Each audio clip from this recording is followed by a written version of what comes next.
Today I come to you from Waterford in Ireland, the oldest Viking settlement. It was founded in 916, and the Vikings loved it because it had the largest, and still has, the largest river navigation system in Ireland, and they could go all the way to Tipperary, which we know it's a long way, but it's actually 40 miles from Waterford. Now, the Vikings, we think of the Vikings as these horrible murdering, looting and raping and pillaging people, and that is a reputation which is kind of deserved. But you know what the Vikings did?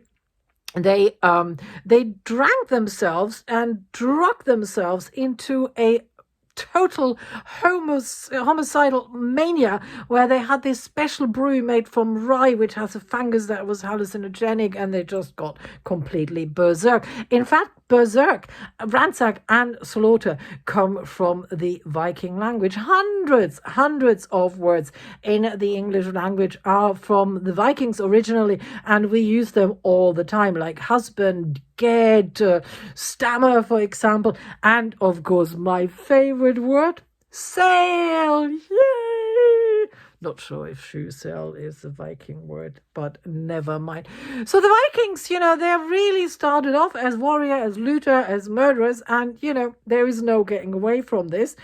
But they did calm down. When they're not so drunk and not so drugged up, they were actually quite nice people. They were amazing traders. They traded with all of the known world. They they definitely discovered America. It wasn't really much there for them, didn't like it, so they left it to Columbus to do it again a little bit later. Now, they didn't have horns on their helmets, so that would have been very, very cumbersome in battle, but they did drink from horns, so the horn thing is there. They were fantastic navigators. Even to this day, we don't really know exactly how they navigated, but we are getting better and better ideas.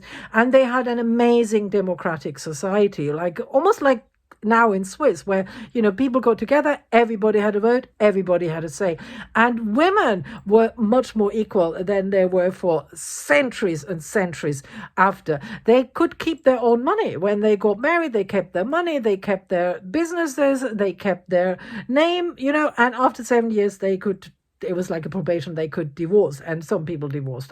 We found one of these ruins because they could read and write as well, where she divorced him because he showed too much chest. We don't want so much chest, do we? When they finally traded, they came over to England and they started settling. They quite liked it, and the English women liked them back because they were much cleaner than the English boys, because they were very well groomed. They liked to groom their beards and their hair. They went to the hairdresser once a week. Saturday was hairdressing and grooming time. They loved knitting. Quite good knitters, so they were doing an awful lot of good. And recently we have revived a little bit. We have understood that the society has had much more been affected by the Vikings than we first thought. And if you do want to watch a very, very funny Viking comedy, not the Vikings, that's quite brutal.